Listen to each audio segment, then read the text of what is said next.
गाड़ी तकरीबन 15-20 मिनट तक चली और फिर रुक गई। मुझे गाड़ी से निकालकर ये लोग चंद गज चले और फिर गालिबन मुझे किसी कमरे के आरामदेह बेड पर लिटा दिया गया। क्या ये कमरे में खड़ा था? वही गंभीर और ठहरी हुई आवाज आई, उस शख्स की आवाज जिसने मुझे कैलीमेस्ट रेस्टोरेंट में आग से बचाया था। मैंने तड़पने के से अंदाज में जिस्म को हरकत देना चाही, अपनी पूरी कुव्वत को मुजतमा करके पलकों को उठाना चाहा, लेकिन मैं ऐसा नहीं कर सका। हाँ, ये कमरे में खड़ा था और बिल्कुल तंदुरुस्त मालूम हो रहा था। इस पर उस औरत की आवाज आई, गोया मामूली चोटें हैं, इसलिए होश में आने के बाद तुम इसे ज्यादा बातें नहीं बताओगी और कोशिश करोगी कि जो कुछ मैंने तुम्हें कहा है उस पर अमल करे। इसके साथ ही एक हाथ आहिस्तगी से मेरी पेशानी पर आ रहा। उस खुरदरे हाथ में न जाने क्या नरमी थी कि मेरे जहन का तनो एक लज्जत अफजा और रूह परवर ख्याल से काफूर होने लगा। मुझे यूं लगा जैसे मुझे एक डलवान से फूलों पर धकेल दिया गया है और मैं फूलों का दिलगुदाज लम्स महसूस करता हुआ वादी में उतर रहा हूँ। ये ख्वाबों की वादी थी। जब मैंने आंखें खोली तो दिन काफी चढ़ाया था।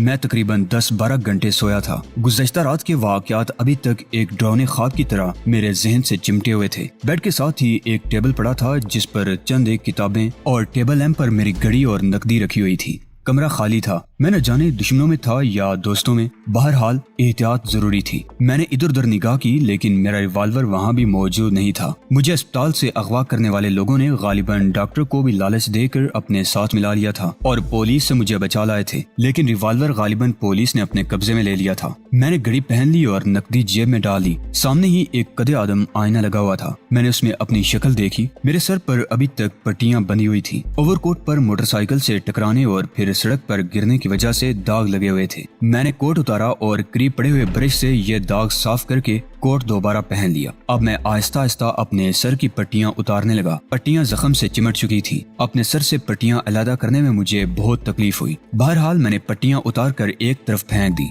और एहतियात से बालों को कंघी करने लगा। अब मैं इस मकान के मकीनों से निमटने के लिए पर तोलने लगा। मैं कमरे से निकलने के लिए मुड़ा, लेकिन वो दरवाजे पर हाथों में चाय लिए खड़ी थी। वही औरत थी जो मुझे अस्पताल में मिली थी। उसके होंठों पर मुशफिकाना मुस्कुराहट देखकर मुझे बहुत गुस्सा आया। उसके दर्द भरे चेहरे पर यह मुस्कुराहट बहुत ही अजीब मालूम हो रही थी, लेकिन एक अजनबी औरत के चेहरे पर अपने लिए बेतकल्फी के तासुर मुझे हरगिज पसंद न आए। तुम कौन हो और मैं इस वक्त कहाँ हूँ? मैंने उसे खौफनाक लहजे में मुखातिब किया। पल भर के लिए उसके चेहरे पर तगय्युरात पैदा हुए, लेकिन फिर वो संभल गई। सब बताऊंगी मेरे बच्चे, ये लो चाय पियो, तुम्हें आराम की जरूरत है। मैं चाय नहीं पीऊंगा और जो कुछ मैंने पूछा है इसका जवाब दो। अगर तुम चाय नहीं पीना चाहते तो बिस्तर में बैठकर आराम से अखबार पढ़ो, तुम्हारे लिए नाश्ता लाती हूँ। उसने गोया मुझे मुतबादिल मशवरा दिया। लेकिन क्यों? क्या तुम्हारा कैदी हूँ? मैंने जल्ला कर कहा, ऐसा मत कहो मेरे बच्चे, तुम तो हमारे मेहमान हो। तुम मेरे बारे में क्या जानती हो? यही कि तुम टोनी हो, उसने मुझे चिमकारते हुए कहा, लेकिन मैंने हाथ झटक दिया। और ये कि तुमने अब तक बहुत दुख सहे हैं, नफरत ही नफरत देखी है। मैं उस नफरत का अजाला करना चाहती हूँ।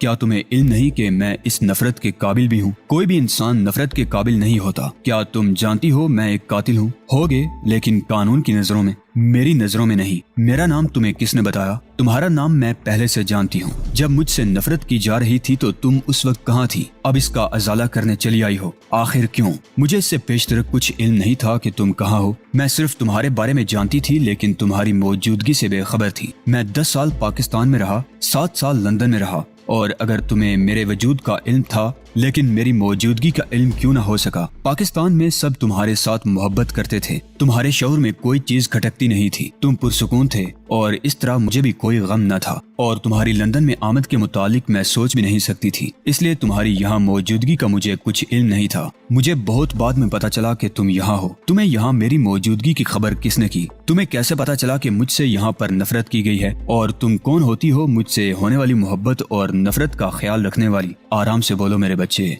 अपने दिल को पुरसुकून रखो। मैं तुम्हारी दुश्मन नहीं हूँ और न ही तुम्हें यहाँ पर किसी किस्म की तकलीफ होगी। जब तुमने अपने सौतेले बाप को कत्ल, मैंने किसी को कत्ल नहीं किया है। मैं गुस्से से चिल्लाया। उसने दोबारा पलके चिपकाकर मुझे देखा और अपनी गुफ्तगू जारी रखते हुए बोली, जब अल्ताफ की मौत वाक़ई हुई तो उस वक्त मुझे तुम्हारी लंदन में मौजूदगी का पता चला और मैं तुम्हें इतने दिनों ढूंढती रही। कल अचानक तुम्हें बेहोश होकर सड़क पर गिरते देखा और परेशान हो गई, और अब तुम्हें अस्पताल से यहाँ ले आई हूँ। और कौन था तुम्हारे साथ और कोई भी नहीं। उसने मुझे गैर यकीनी से देखते हुए कहा, वो कौन था जो तुम्हें कह रहा था कि इसे ज्यादा बातें न बताना और कोशिश करना कि जो कुछ मैंने तुम्हें कहा है उस पर अमल करे। मेरे अल्फाज मुंह ही में थे कि अचानक उसका रंग जर्द पड़ गया और होंठों की पपड़ियां सी जम गई और वो मुझे खाली खाली नजरों से देखने लगी, जैसे उसे मुझ पर शक हो या जो कुछ मैंने कहा है उस पर यकीन ना रहा हो। वो मेरे शोहर का भाई था, उसने तुम्हें अस्पताल से निकालने में मेरी मदद की थी। और तुम कौन हो? मुझसे तुम्हें क्या दिलचस्पी है?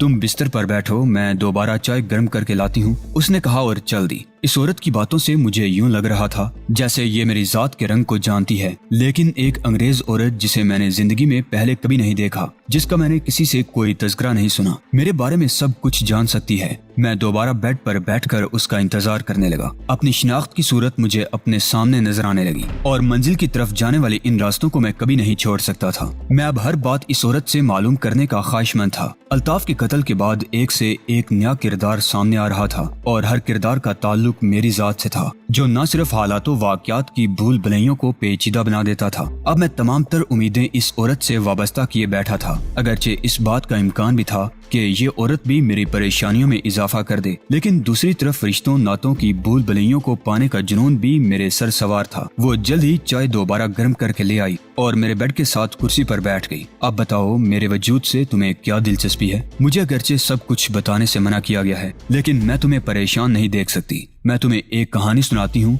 तुम इससे सब कुछ समझ जाओगे। सुनाओ, मैंने चाय का कप उठाते हुए कहा। पाकिस्तान के 4 नौजवान अलिफ बे जीम और दाल हुसूल इल्म के लिए लंदन आए। मैं पहेलियां बूझने का आदी नहीं हूँ, मुझे उनके नाम बताओ। मैंने उसकी बात काट दी। मैं अभी तुम्हें सब कुछ बताने की पाबंद नहीं हूँ। वो मुझे खशमगी निगाहों से देखती हुई खुंदक से बोली और मुझे बाजी उलटती हुई दिखाई दी। मेरे दिल की धड़कन पहले ही बेएतदाली थी। औरत के रवैये से मुझे ये उम्मीद यकसर नापैद होती हुई नजर आई और मुझे अपने तर्ज तखातुब में सख्ती का एहसास हुआ। मुझे यकीनन ऐसा नहीं करना चाहिए था। मैं एक औरत से जबरदस्ती कुछ नहीं उगलवा सकता। मुझे मुरव्वत और इखलाक से काम लेने की जरूरत है। ठीक है, मुझे इस कहानी के असल नाम बताती जाओ, मैं तुमसे किसी बात की वजाहत नहीं पूछूंगा, मैंने माजरत भरे लहजे में कहा। उसने चंद लम्हे बदस्तूर मुझे अपनी खशमगीन निगाहों से देखा और फिर उसकी आंखों में दोबारा शफकत ऊद कर आई। उनके नाम थे अल्ताफ, जमाल, तनवीर और अब्दुल जब्बार। अब्दुल जब्बार? मेरा रुआ रुआ चीख उठा। सांस की आमदुरफ्त में बेकायदगी पैदा हो गई। दिल की धड़कन पसलियां तोड़ने लगी।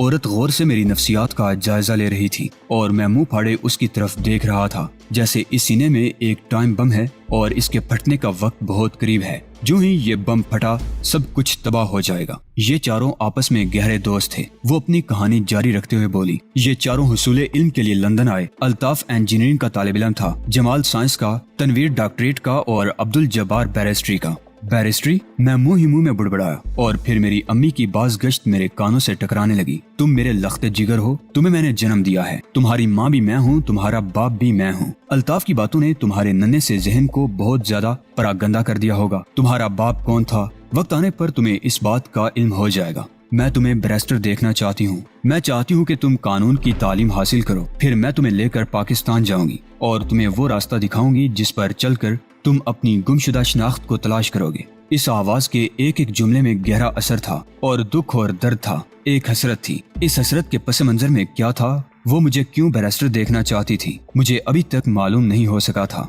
लेकिन वो हसरत जिसे मैं पूरा ना कर सका। किन सोचों में गुम हो गए टोनी? अचानक औरत की आवाज ने मुझे चौंका दिया। क्या कहानी नहीं सुनोगे? मैं तुम्हारी कहानी का एक एक जुमला समझना चाहता हूँ। मैं चाहता हूँ कि तुम्हारी कहानी खत्म हो तो इसका एक एक लफ्ज मेरी हड्डियों में उतर चुका हो। मैं तुम्हें आज से 20 साल कबल की बातें बता रही हूँ। इन दोस्तों ने अपनी अपनी यूनिवर्सिटियों से निहायत मेहनत और जस्तजू के बाद डिग्रियां हासिल की। अल्ताफ इंजीनियर बना, जमाल साइंसदान, तनवीर डॉक्टर और अब्दुल जब्बार बैरिस्टर। जेम्स नामी एक अमेरिकी उनका दोस्त बन गया। अमेरिका की एक जेर जमीन तंजीम लंदन ब्रांच उसके सुपुर्द थी। उसने इन चारों को इस तंजीम में शामिल होने की दावत दी और ऐसा चक्कर चलाया कि इन चारों को इस तंजीम में शामिल होना पड़ा। वो मुख्तलिफ अंदाज से उनकी सलाहियतों को इस्तेमाल करती थी। इस तंजीम ने मुख्तलिफ ममालिक में शाखें फैला रखी थी और इसको अमेरिका से कंट्रोल किया जाता था। स्मगलिंग और मंशियात के फरोग में ये तंजीम नुमाया किरदार अदा कर रही थी। तनवीर और अब्दुल जब्बार इस तंजीम की मजमूम कार्रवाइयों की वजह से तंजीम से नाला थे। अब्दुल जब्बार एक ज़हीन नौजवान था تنظیم کو کوई بھی کام کرنے سے پیشتر اسے مشورہ ضرور لیا کرتی تھی۔ تنویر ایک قابل ڈاکٹر تھا۔ اس کو پلاسٹک سرجری، انسانی اعضاء کی تبدیلی اور انسانی جسم کو پگھلانے کے عمل میں غیر معمولی دسترس حاصل تھی۔ الطاف تنویر سے پلاسٹک سرجری کروا کر ہی حکومت کے مختلف اجلاسوں میں شرکت کیا کرتا۔ تنظیم اس کی صلاحیتوں کو تسلیم کر چکی تھی۔ دوسری طرف الطاف اور جمال اس تنظیم میں شامل ہو کر بہت خوش تھے۔ وہ کالی دولت کو دونوں ہاتھوں سے لوٹ رہے تھے اور جان و دل سے اس تنظیم کے ساتھ تھے۔ جیمز ان کے ہاتھوں میں کھلونا بنا ہوا تھا۔ بہرحال ان دونوں کو اس تنظیم کے لیے کوئی کام کرنے سے ہرگز آر نہ تھا، بلکہ ان کی شادیوں نے ان کو مزید ایک دوسرے سے قریب کر دیا تھا۔ دونوں نے ایک دوسرے کی بہنوں سے شادی کی تھی۔ اگرچہ یہ رشتہ داری زیادہ دیر قائم نہ رہ سکی، لیکن ان کی دوستی میں کوئی فرق نہ آیا۔ دونوں کی بیویاں جلد ہی مر گئیں۔ الطاف کے ہاں لڑکا ہوا تھا، لیکن وہ زیادہ دیر زندہ نہ رہ سکا۔ جبکہ جمال کے ہاں لڑکی پیدا ہوئی تھی، اس نے اس لڑکی کو الطاف کے حوالے کر دیا اور اسے اپنی بیوی کے کردار پر شبہ تھا، اس لیے وہ اس لڑکی کو اپنے پاس رکھنے کا ہرگز خواہاں نہ تھا۔ الطاف نے اپنی اس بھانجی کے لیے آیا مقرر کی۔ لڑکی کا نام عائشہ رکھا گیا۔ اس کی پرورش اور تعلیم و تربیت کا مکمل خیال رکھا گیا۔ جب عائشہ کی عمر 8 سال ہوئی تو یہ آیا مر گئی۔ پھر لوگوں کو تاثر یہی ملا کہ عائشہ کی ماں مر گئی ہے۔ الطاف خود بھی یہ چاہتا تھا کہ لوگوں کو یہ ہرگز پتہ نہ چلے کہ عائشہ اس کی بیٹی نہیں ہے۔ عائشہ بھی الطاف کو اپنا باپ ہی سمجھتی ہوگی، بشرطے کہ آپا نے اسے کچھ نہ بتایا ہو۔ بہرحال یہ ایسے واقعات ہیں جن کا عام لوگوں کو علم نہیں ہے۔ ہو سکتا ہے تمہیں بھی اس کا علم نہ ہو، لیکن تمہاری ممی کو اس کا اچھی طرح علم ہے، اور مجھے یقین ہے کہ اس نے اس بارے میں تجھے کچھ نہیں بتایا ہوگا، کیونکہ الطاف سے یہ توقع رکھی جا سکتی تھی کہ وہ تمہاری ماں کو یہ بات تمہیں بتانے سے سختی سے منع کر دے، اور اس نے ایسا ضرور کیا ہوگا۔ وہ بول رہی تھی اور میرا پورا جسم سن ہو چکا تھا۔ وہ عورت واقعات اور رشتوں ناتوں کی بنیادیں کھود رہی تھی، اور ایسی باتیں اس کی زبان سے فر نکل رہی تھی جن کو معلوم کرنے کی مجھے شدت سے تمنا تھی۔ یہ عورت کون ہے اور ہمارے خاندان کے اتنے پرانے واقعات کیسے جانتی ہے؟ بہرحال یہ پراسرار عورت واقعات بیان کیے جا رہی تھی اور میں سن رہا تھا۔ مجھے یقین ہے کہ الطاف نے عائشہ کو تم سے دور ہی رکھا ہوگا اور یہ نہیں چاہا ہوگا کہ تم اور عائشہ کبھی آپس میں ملو۔ اس عورت کی یہ بات سن کر مجھے وہ دن یاد آیا جس دن الطاف اپنی موت آپ مرا تھا۔ میں عائشہ سے ملنے کے لیے اس کے کمرے کی طرف جا رہا تھا۔ الطاف نے مجھے عائشہ سے ملنے کے لیے منع کر دیا تھا۔ یہ بات جب عائشہ کے کانوں تک پہنچی تھی تو اس نے کہا تھا کہ آپ ٹونی کو مجھ سے ملنے کے لیے روک نہیں سکتے۔ مجھے یہ اچھی طرح پتا ہے کہ مجھے کس سے کس طرح ملنا ہے۔ الطاف عائشہ کے منہ سے نکلنے والے یہ زومانی الفاظ سن کر بڑک اٹھا تھا اور اس نے اس کو تھپڑوں پر رکھ لیا تھا۔ جب میں عائشہ کو بچانے کے لیے لپکا تھا تو اس نے خنجر نما چاقو سے حملہ کر دیا تھا، اور پھر یہی خنجر اس کی ہلاکت کا سبب بنا۔ یہ الطاف کا آخری برملا اظہار تھا مجھے عائشہ سے ملنے کی ناپسندیدگی کا، ورنہ بہت سے ایسے واقعات گزرے تھے جن سے مجھے اس ناپسندیدگی کا صرف تاثر ملا تھا۔ یوں برملا اظہار میں نے اس روز پہلی مرتبہ دیکھا۔ لگتا ہے جیسے ہم دونوں کی عمروں کے بڑھنے کے ساتھ ساتھ اس کے ذہن میں ہماری ملاقاتوں کے خلاف ایک لاوا پکتا رہا تھا، اور جب ہماری عمر شباب کی دہلیز کو چھونے لگی تو یہ لاوا پھٹ پڑا، لیکن وہ خود ہی اس لاوے کی زد میں آ کر جلس گیا۔ عورت اپنی کہانی جاری رکھے ہوئے تھی۔ الطاف اور جمال کے بعد تنویر کا نمبر آیا۔ تنویر لندن میں ہی ایک لڑکی جین سے محبت کرتا تھا، اور جین اپنا دل و جان تنویر پر نچھاور کرتی تھی۔ اسے تنویر سے بے انتہا الفت تھی۔ کئی شامیں ان کی اکٹھی گزرتی تھی۔ جین اس وقت 15 برس کی لڑکی تھی۔ تنویر کے پیار نے اسے زندگی کا شعور بخشا تھا، پھولوں کے رنگوں میں تمیز کرنے کی صلاحیت دی تھی، اس کے خیالوں کو سجایا تھا، اس کے چہرے پر رعنائیاں بکھیری تھی۔ دونوں نے آپس میں شادی کر لی۔ اب تنویر جین کی کل کائنات تھی۔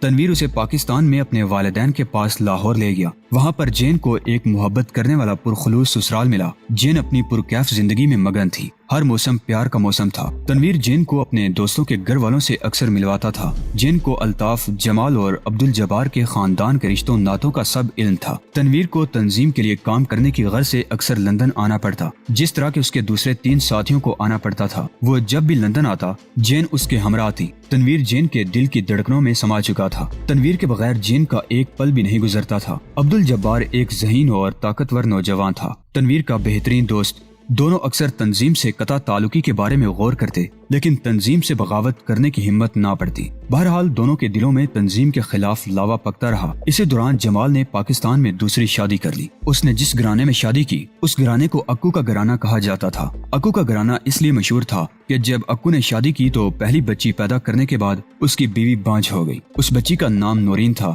اکو نے مختلف دوائیوں اور ٹونے ٹوٹکوں سے اپنی بیوی کا علاج کیا، اور کئی سال کے بعد ان کے ہاں دوسری بچی پیدا ہوئی جس کا نام انہوں نے پروین رکھا۔ پروین کی پیدائش کے چند ماہ بعد ہی انہوں نے اپنی بڑی بیٹی نورین کی شادی کر دی۔ نورین کے ہاں بھی ایک بچی پیدا ہوئی۔ अक्कू अब अगरचे बुढ़ापे की सरहदों को छू रहा था, मगर उसे एक बेटे की तमन्ना थी, लेकिन कुदरत को ये मंजूर न था। उनके यहाँ पैदा होने वाला तीसरा बच्चा भी एक बेटी थी, जिसका नाम उन्होंने नसरीन रखा। नसरीन की पैदाइश के 1 साल बाद उनकी बड़ी बेटी नौरीन चल बसी, जिसके गम ने अक्कू को बिल्कुल बूढ़ा कर दिया। वो नवासी को भी अपने घर ले आया और यूं उस बूढ़े को अक्कू कहा जाने लगा, यानी जिसके यहाँ कोई बेटा ना हो। जब जमाल ने उस घराने में शादी की तो यहाँ पर 3 लड़कियां थीं। अक्कू की बेटी परवीन, 16 साल नवासी जरीना और 14 साल बेटी नसरीन। जमाल ने परवीन से शादी की थी। शादी के बाद उसने देखा कि उसकी मरहुमा साली की बहन जरीना एक सुलझे दिमाग की ज़हीन और खूबसूरत लड़की है और तालीम याफ्ता भी है। जमाल ने अपने दोस्त अब्दुल जब्बार से दरखास्त की कि वो उसकी बीवी की बहन जरीना से शादी कर ले। अब्दुल जब्बार एक हकीकत पसंद आदमी था। उसने जल्दबाजी की बजाय काफी सोच समझकर और जरीना को पसंदो नापसंद का जायजा लेने के बाद शादी की हामी भर ली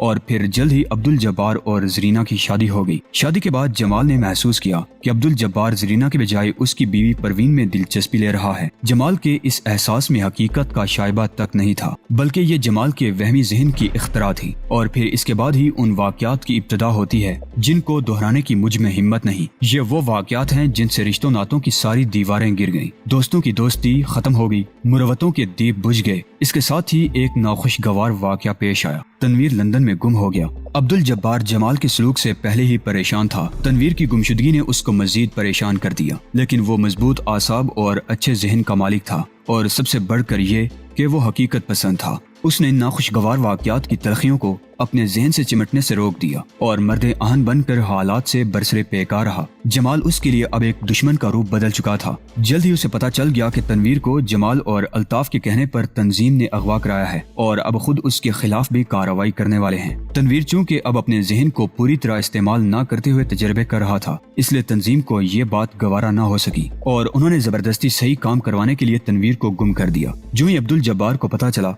कि तनवीर तंजीम के पास है, उसने तंजीम के खिलाफ बगावत कर दी और तनवीर को ढूंढने के बाद तंजीम की जड़ें भी हिला कर रख दी, लेकिन तनवीर का कहीं पता ना चल सका। इसके बाद इस औरत ने थोड़ा सा वक्फा किया, लेकिन मैं अब्दुल जब्बार और जरीना की शादी के बाद की कहानी अच्छी तरह ना सुन सका था। मेरे ज़हन में फकत उन दोनों की शादी ही घूमती रही। शादी के तज़किरे के बाद इस औरत ने कहानी में तसलसल नहीं रखा था और बाद के वाक़यात को बताने की हिम्मत ना पड़ने का लबादा ओढ़कर बात को गोल कर दिया था। मेरी ज़ाते हुनूज अंधेरे में रही थी और इस लंबी चौड़ी कहानी में हुनूज मेरा किरदार अभी तक सामने नहीं आया था। क्या ये औरत कोई बात मुझसे छुपा गई है? ऐसी बात जिसे सुनने का मैं रवादार ना था। तनवीर की गुमशुदगी जिन के लिए कयामत से कम ना थी। अचानक औरत ने कहानी दोबारा शुरू की। वो लंदन चली गई, उसी घर में जहां तनवीर और वो लंदन में ठहरा करते थे, जहां उन दोनों ने अपनी जिंदगी के रंगीन लम्हात गुजारे थे। जिन को उस घर की दीवारें काटने को दौड़ती थी, वो हर रोज तनवीर का इंतजार करती, लेकिन हर रोज ही तनवीर ना आता।